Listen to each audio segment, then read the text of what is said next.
Hello everyone, কথা ধারাবাহিকের আজকের পর্বে দেখতে পারবেন ছোটকা কর্তা দাদুকে সমস্ত কয়েনগুলো দিয়ে দেয়। কর্তা দাদু কয়েনগুলো গুনে বলে, বাড়ির প্রত্যেকটা মেয়ে বউদের একই কয়েন হয়েছে। তাছাড়া অগ্নিবর ওপর আমার বরাবর ভরসা ছিল, ও নিশ্চয়ই আলাদা কিছু করবে পরিবারের জন্য। কিন্তু মাঝখান থেকে হয়ে গেল পাচক, আর এই পাচকগিরি শব্দ শুনে এভি খুব রাগ হয় আর সে সেখান থেকে চলে যায়। এদিকে এভিকে মানাতে কথা আসে, বলে আপনি কেন রাগ করছেন, আপনি যেমন চেয়েছিলেন সবটা হয়েছে, নাচ গান হয়েছে, রং খেলা হয়েছে, সবই তো হয়েছে। তারপর এভি বলে, তোর সাথে তো আমার রং খেলা হলো না, তোর সাথে দোল উৎসব পালন করা হলো না।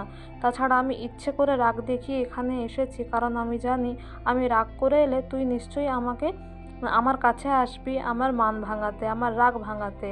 তাই আমি তোর সাথে এখন রঙের দেশে চলে যাব। এদিকে কথাকে নিয়ে এভি তার ঘরে আসে, আর কথার বোঝার আগেই এভি দরজাটা বন্ধ করে দেয় আর কথার সাথে রং খেলে, কথার গায়ে লাল আবির লাগিয়ে দেয়।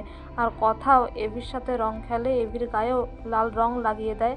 আপনারা খুব সুন্দর মিষ্টি মুহূর্ত এভি আর কথার দেখতে পারবেন। আর তাছাড়া যারা আজকে টিভিতে এই সুন্দর পর্বটা দেখতে পারেননি তাদের জন্য এই ভিডিও। কেমন লাগলো ভিডিওতে অবশ্যই কমেন্ট করে জানাবেন। এদিকে প্রিয়াকে হ্যারি নীলাদ্রি বলে যে আমি তোমাকে নিয়ে পালিয়ে যেতে চাই, তুমি যাবে আমার সাথে, আর তাকে প্রপোজও করে। আর প্রিয়া বলে কতদিন আমি অপেক্ষা করেছি এই কথাটা শুনবো বলে। আসলে কথা আমায় জোর করে ভ্যাবলাচরণের সঙ্গে বিয়ে দিয়েছিল, কিন্তু ওর সাথে তো আমার কোনোভাবেই মেলে না। তুমি অপেক্ষা করো, আমি যাব, আমি তোমার সঙ্গে নিশ্চয়ই যাব। এই বলে প্রিয়া হ্যারিকে ওয়েট করতে বলে আর তার জিনিসপত্র আনতে সে ঘরে যায়। এদিকে কথা এভি ফ্রেশ হয়ে এলে এভি বলে যে তোকে একটা কথা বলার আছে, তোর এই যে হার্বাল প্রোডাক্টগুলো আছে, তুই কোনো বিউটি প্রোডাক্ট বানা, তুই ব্যবসা কর, আমি তোকে সব রকমভাবে সাপোর্ট করব। যেমন এই গাছটায় জল না দিলে গাছ বাঁচে না, তেমন তোর ট্যালেন্টটা ঠিকমতো ব্যবহার না করলে সেটাও নষ্ট হয়ে যাবে। ঠিক আমার মায়ের মতো, আমার মাও তো অনেক কিছু চেয়েছিল, কিন্তু এইচওএফ সেটা হতে দেয়নি। কিন্তু আমি তোর সাথে এটা হতে দেব না, আমি সব রকম ব্যবস্থা করে রাখবো, তুই শুধু আমায় কথা দে যে তুই নিজের ব্যবসা করবি।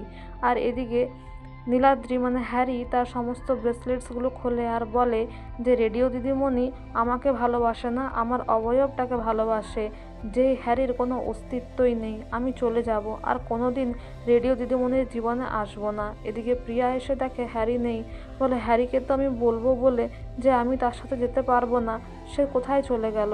তাকে বলতাম যে নীলাদ্রি এতটাই সহজ সরল, তাকে আমি কিছুতেই ঠকাতে পারবো না। ভাবলাচরণের সরলতার কাছে আমি সবসময় হেরে যাই, তাকে ঠকানো আমার পক্ষে সম্ভব নয়। এদিকে এভি একটা বিজ্ঞাপন দেখায় কথাকে, যেখানে লেখা আছে মাটির সঙ্গে যুক্ত কোনো জিনিস নিয়ে ব্যবসা করতে চাইলে যোগাযোগ করতে।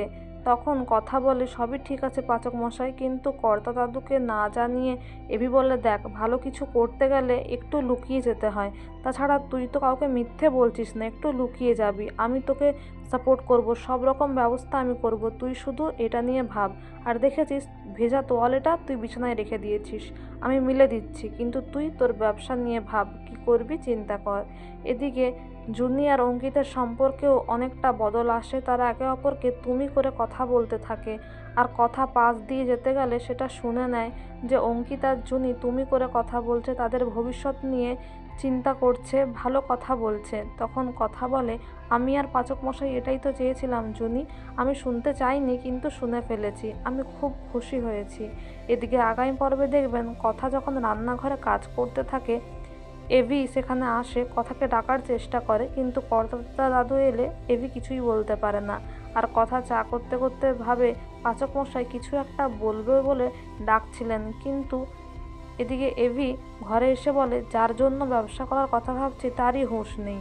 আর চিত্রা এসে সেই বিজ্ঞাপনটা নিয়ে নেয়, বলে যখন বাড়ির কর্তা জানতে পারবে তার বড় নাতবউ ব্যবসা করছে তখন কি হয় দেখব।